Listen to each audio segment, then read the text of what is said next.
I was actually in Las Vegas that day. I had been commuting, shooting The Sopranos. I lived in Vegas and I had a place here in Little Italy.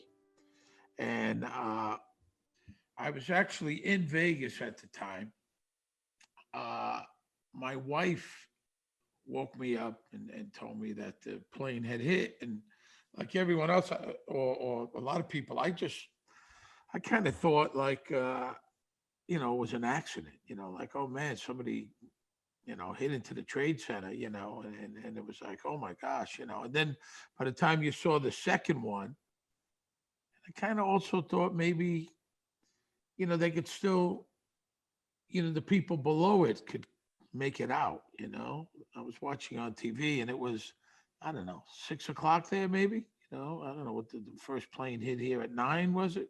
I don't, so, uh, I found out quickly. I have three friends, three really close friends. One I went to kindergarten with, Carl Bini, Louis Modaferri, and Joey Mascali. And one I was in kindergarten with Carl. Joey I've known since a teenager, and I actually worked for his dad. And Louis I've known since I'm about 11 years old. We're all from Bensonhurst, all in a, I don't know, 1 mile area. One lived on Bay 8th Street. I lived on Bay 11th. One was around the corner. One was on Bay 14th Street. So know each other, know each other's families. Uh, and the thing is, uh, I found out very quickly that the three of them were there because they were in Rescue 5 in Staten Island. So it's right over the Verrazano Bridge, right there. So they got there quick. I mean, the Verrazano, right down, they got here in no time, you know. So I found that out that the three of them there, they had been working together. They grew up together, which was certainly a coincidence. I mean, they all wind up in the same firehouse in Staten Island. Uh, and uh, I hadn't seen Joey or Carl in like 20 years. I moved to Las Vegas in 1980. And we kind of lost touch. They got married and had kids. They got married way younger than me. Louis, I talk to now and then. I know his wife. I know all their wives. I was at, I know Carl's wedding. Uh, and I hadn't seen them. We just kind of lost track. And then out of nowhere, I'd say this is January 1999, they had called me. Uh, and two of them, Joey and Carl, were coming out. They were coming out to Vegas. And I couldn't believe it. I mean, I haven't seen them. I haven't really talked to them. And so out of nowhere, these two guys come. I get them a 2-bedroom suite. I do the whole works. I was an executive at the Riviera Hotel. So I pull out all the stops. These are my longtime friends. They've never been to Vegas. I want them to have a good time. So I get them comps to all the shows and I send the executive chef to their room, the chef, and he makes them whatever they want. And we just have 4 incredible days. They come to my house and they meet my kids and my wife. They had never met them. So then we stay in touch. And shortly after, I get cast on The Sopranos. So now I'm coming back here. I didn't really come back here, not much, for 20 years. From 1980 to 99, I barely came to New York. I was in Vegas. That's where my life was. And I stayed on the West Coast, California. And so I came in and Joey drove me to the audition. He drove me. I came in for the second audition, the callback. And Carl picked me up at the airport. I stayed in a hotel. Actually, at the Trade Center, the Vista. There was a Vista hotel. And I stayed there. And they picked me up. Carl picked me up from the airport, 5 in the morning, I came in on the red eye because I was paying my own way back and forth. And I mean, these guys couldn't do enough for me. And then I had the audition, and Joey drove me, and then it was going to drive me back to the airport. So we stopped in Sheepshead Bay to eat. I can't help but feeling that these guys, and I know it's hard, and I'm not that guy, but out of nowhere, after 20 years, the two of them come back into my life. And he drives me to the audition, and I get the job, which actually changed my life. It's all very coincidental. It gives me chills to think about it. I find out the next day that I get the role, and I have to move back here. So I move next to the three of them in Staten Island, which I never lived before. And they had set up my, firemen are always looking to help you, man, and they moved my wife in and the kids because I was actually shooting a movie in Canada, and they, embraced them and helped them and did all the stuff handymen do. And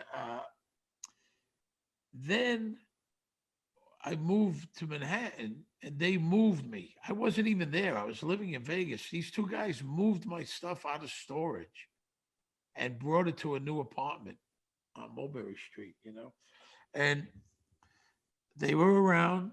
They were at the premieres. Uh, they met the cast. They were at my house. They became part of this, which was brand new success for me. They became part of this for, what was it, a year and a half, a short time, And remember one time I was late. I was running late because I used to have to take the ferry. I was running late. They called me the last minute to come in on the Sopranos. And I called Joe. I said, could you get anything you can help me? And he came with the fire truck to my house in Staten Island on Beulah Avenue and drove me with the sirens and the lights on, drove me to Silver Cup. And like people, they were stunned. Like they were going, how'd you get here so fast? I mean, and the lights are gone and I got the siren on. So we went through traffic. And I can't help the three of them, Louis also. I can't help. I mean, I don't know. They were like angels or something, man. I can't help but think these guys came back into my life. There was never a problem. It's just, friends, I went here, you go there. And they helped me succeed, because they picked me up and gave me lifts and all the things, that are hard to do. So I moved near them, and I remember seeing Carl. The last time I had saw him, it was like in August, and we actually went to see Stevie Van Zandt. Stevie was promoting or playing in the Village somewhere. We went to see him, and we were near the pizzeria, and I was going to head downtown, that Ben's Pizzeria down there, and I said, I'll see you soon. I'll be back, in a month or something, and I was going to head back to Vegas, and that was the last time I saw him. I did the eulogy at his funeral, and that was one of the hardest things I ever had to do. Carl Bini's funeral. That was a really, really hard thing, and I didn't really want to do it, but how could you turn down the family? I know his wife since we're 12 years old. It was ran that deep, and so we had to go, all of us. I mean, there's 40 guys grew up together, hanging out on the street corner in Bensonhurst. That's how we all knew each other. And you see everyone at these three funerals. I mean, it's kills you. Just killed me, the three of them. I mean, and then my kids had gotten to know them. They called them Uncle Joe and Uncle Carl and Uncle Louis, and my kids got to know them because they were always at my house in Staten Island. It was like a clubhouse, uh, And the funeral was terrible. And then we did a bunch of charity things to help them. There's a good guy at casino in West Virginia told me he would match it. So we raised a bunch of money, and I was happy to able to give the wife check, like, it was a significant amount, and but I can't help but, you know, but thinking, and of course I came back to the city shortly after 9/11. As soon as you could, I came back. Uh, we did numerous fundraisers for things. I was happy to do it. A lot of the Soprano guys, we did a lot of stuff. Comedy club out in Jersey and all parties in Saratoga, so we could raise some money to help because you feel completely hopeless, right? Uh, and So I was around, and it was very eerie and horrible feeling, right? And then, as soon as I could in 2002, like in May, I moved to Battery Park City. Kind of wanted to be close to it, I think, And I lived down there for 14 years. Uh, and we lived on North End Avenue, which was the school is there. And I think that was kind of a home base for the kids and stuff in the neighborhood, after the attacks. And I lived down there, so I watched it being rebuilt, everything, and that was a good feeling. I moved down there in, yeah, I'd say May, April 2002, something like that. As soon as you could, really, and I saw them rebuilding the whole, the memorial, which every single time I still live downtown. Every time I go by there, their names are together. The three guys, they have their names together. Every time I go, I run my hand across them. They have a call. They have a foundation in Staten Island, which we went right before the pandemic with his daughters and his wife, and they raise money in his name. They have a golf tournament and stuff. Joey's kids, I keep in touch with. My daughter's friends with his daughter now. They're about the same age. Louis's wife, I went to high school with. Uh, I believe they made him a chief. He was on the verge of becoming a chief. And I saw his son not that long ago down here. He had just gotten engaged. I just can't help, like I said, they came out for the Super Bowl party and there was all the cheerleaders and all that stuff. I can't, they came back for some reason.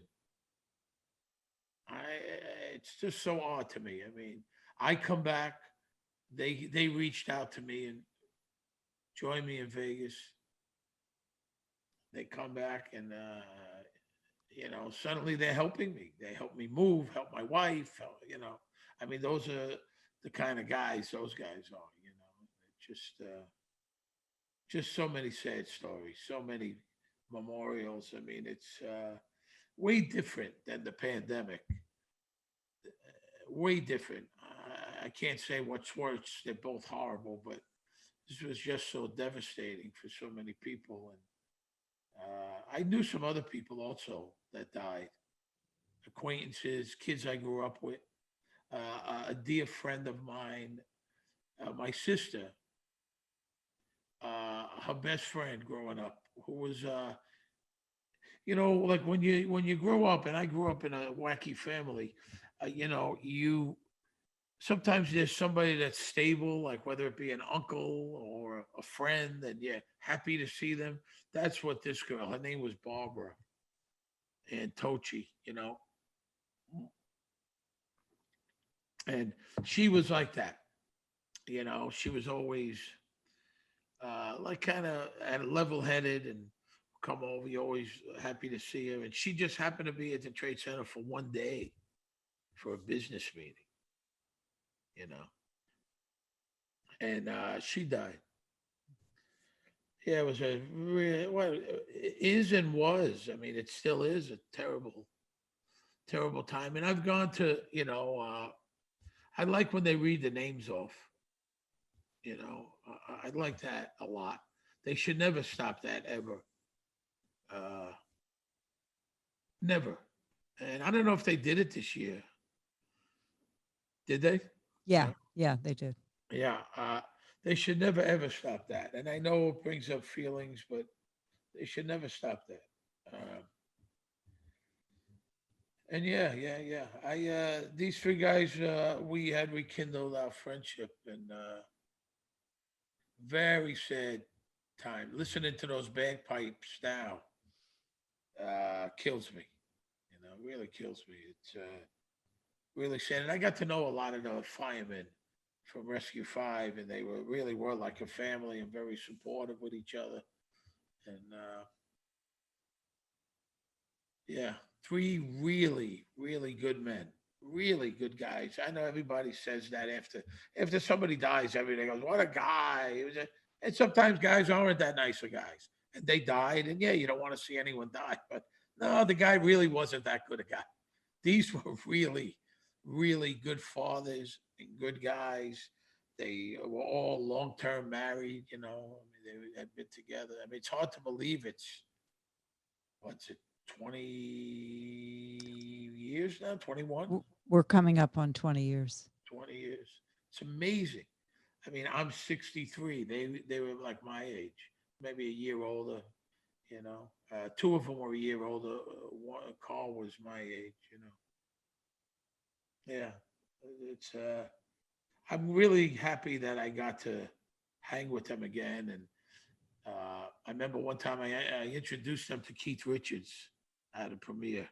He came to one of the premieres. He was a big Soprano fan, or is, and I got to uh, introduce them, so they got to know everybody. And I kind of like that to share, because a lot of times if you don't have any, I have my wife here, but then sometimes her and the kids were in Vegas, and you have no one to share things with. You know how that goes. And they were around. They came to the premiere, and they were happy. I made them happy. They were very proud of me. You know. Steve, at what point did you realize, did you know that they were missing? And did they ever find, were they able to identify their remains? Because so many they were not. I think two of them they did not. I think Joe just a small piece later on. And I got to tell you, and especially Carl and Louis. I mean, all three, but they were the kind of guys. If there was any way out, they would have got out. That's the kind of guys. These were like guys from the streets. You know what I mean. They were blue collar guys, and uh, I mean, they would have found a way. Uh, for a while, I kept checking in with his wife, at the beginning. And then, there was all those rumors, right? Oh, there's a whole bunch of them down there. Remember that? They're down in the basement and they can't get out and they're stuck and they can only last 6 days. Remember all that stuff? And you're hoping, and then, after X amount of days, it wasn't going to happen. But there was that hope. I don't know. There was so many things going on. Why, what, where? So much false information. Yeah, there was a whole group of them. They didn't find next to anyone after a couple of days. No one was alive. Right? It was just, I think, the first 24 hours. I did a documentary where I voiced one of the. I was one of many actors that voiced the people's last phone calls that they happened to have, and that was heartbreaking. Heartbreaking. Guys calling their wives, their kids, their moms, vice versa.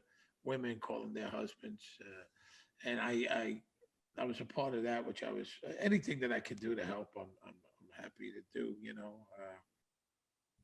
But yeah, and then once you found out, I mean, it was devastating. And then I came back here, like I said, as soon as I can, and then me and my wife attended those three funerals. I mean, just brutal. And then I had to do the eulogy. I mean, mean, I never did anything like that before, you know. Steve, how about on the set of The Sopranos? What was the reaction, the atmosphere, and was there any discussion of, I can't remember if there was any reference to 9/11. Oh yeah, yeah. And then at some point they took the towers out of the opening.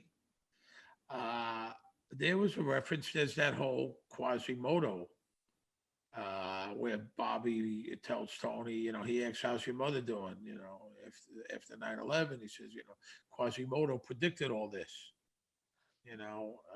That's kind of a famous scene. Uh, they certainly had some of that in there, and there was a thing with terrorists and the FBI. Yeah, they acknowledged it for sure. Uh, a lot of the guys, and I had gotten the call, but I wasn't here. A lot of the guys came down the first day or so on the pile there. They came down. Uh, I think Vinny Pastor, I don't know exactly who, but numerous guys came down to I remember at the time saying, well, what the hell, what's anybody going to do? You know, what is me going down there going to do? But I guess if you, a little hope, put a smile on someone's face, and that was it. You know, Joey Mascali, who his name was, his brother, John, actually put on a uniform, and firefighters, Rescue Five, he went on the pile looking for his brother. They were a year apart, and he was down there for quite a while looking for his brother. Yeah. Vinny Pastor, Big Pussy, told me he went down there several times, to cheer on the first responders. He came down with a 9/11 cancer. Yeah. He recovered from prostate cancer. But the thing is, if you were down there even a little bit of the time, that day or the 8 months after, you could get sick. Absolutely. Is your health okay? Because you actually moved. I mean, you were already in the zone. Knock on wood, I'm fine. Yeah, I'm fine. But yeah, my kids went to school there. Both of my kids one went to junior high there, PS 89. One went, and the other one went to the elementary school, 89. Uh, they, there's still a lot of families left. They were out of their apartments for I don't know how long, months and months. They weren't allowed to go back in until. No, actually, a week later, the EPA commissioner, Christy Todd Whitman, said the air is safe. And people went back, and the schools reopened weeks later. Really? Yes, and people are sick today. Weren't back for a long time. That was their decision. Yeah, well, I know that because obviously after we had moved down there, we met a lot of people, and that was their decision. Yeah, I lived down the north end, and then I moved down all the way to the south end. I lived there for 4 years, and then I moved to the south end. Actually, down that end there, and I lived there for 9 years. But there was a lot of people on the pile. I mean, Michael Imperioli lived down the block. He saw bad things. Him and his kid, his son, I think was 5 years old. He went to pick him up at that school. 234 is right there. You could see this, down West Broadway. You could see that, and he was very much, there. They made reference to it. I don't remember. We weren't shooting at the time, but we shot not long after. We came back. I don't know the exact timeline, but I want to say September, early October, late September, early October. I remember I had an appearance at an Italian festival with a couple of the guys, Johnny V, Artie Bucco, and I don't know who else. Maybe Federico. I don't know, but and I didn't want to do it. And that's when the casino owner said, if you guys come, I don't want to do it. I said, this is ridiculous. Italian, for who gives a shit, about Italian festival? And he said, if you come, I'll, you know, give you money for the charity. We had started it. So he matched it dollar for dollar. So I think we wind up giving about 35,000, 40,000 to each of the families, the three families. So felt good about that. It was, a lot of friends, and, I was happy about that stuff, bad time, bad time. It should never be forgotten. And, then you got all the kooks with the conspiracy theories and all this crazy stuff that makes it even worse, Yeah, the city was, in a crazy way for some reason, Shelley, people were nicer afterwards. People, cared, so like people cared for one another. Restaurants were helping people. And you know what I mean? You got that, everyone, it's like also like Christmas time, right? Everyone's nice, like from Thanksgiving to New Year's. Then they get back to being their shitty selves again, right? You know, honestly, right? People are nice. I always say, hey, if every month could be like December, everyone's happy. They seem to be happy for the most part. Hanukkah, there's Christmas, and there's, all the, whatever holiday you celebrate, and people seem to be just a little bit nicer. And that's what happened for quite a long time after 9/11. People cared and hugged, and yeah, there's people that hung out in bars that you never saw again. They died, and there was all these events and fundraisers and trying to help each other. It was unfortunately, for the most part, of course, not all, but that was short lived. But I still, I mean, of course, I'll never forget those guys. But there's something. Somebody up there helped me. Somebody somewhere. Those guys were involved getting back into my life. I remember I was down in Little Italy. Somebody stole the mirror off of. I had a truck, a brand new one, and stole the mirror. And I called Louis. He was like a car guy, and he came right over and slapped another one on. No questions asked. No. It's amazing how generous. Firemen, for a long time were very popular. And as they should be, but then like everything else in America, they build you up and then they tear you back down. Then firemen became a target of bad stuff. You know what I mean? Like suddenly they became like, well, they were once heroes, but now these guys are going to burning buildings. They're heroes every day of the week. Matter of fact, we have a charity coming up with Steve Buscemi. We're doing something for a lot of the Sopranos for the firefighters here. 9/11. I don't know when this is going to air, but there's a charity thing. We're doing a reading, like a cast reunion. Vinny Pastore, myself, Edie Falco, Lorraine Bracco, Michael Imperioli, David Chase, uh, the kids, everybody, and I'm happy to be able to do that to help them any way I can. You'll have to let us know. Yeah, I think it's the 18th. We're doing it over Zoom. Oh, okay. Yeah. It's the 18th. Steve Buscemi's Firefighters Fund or whatever it is. Yeah. I thank you, Steve. New York's classic rock, Q1043.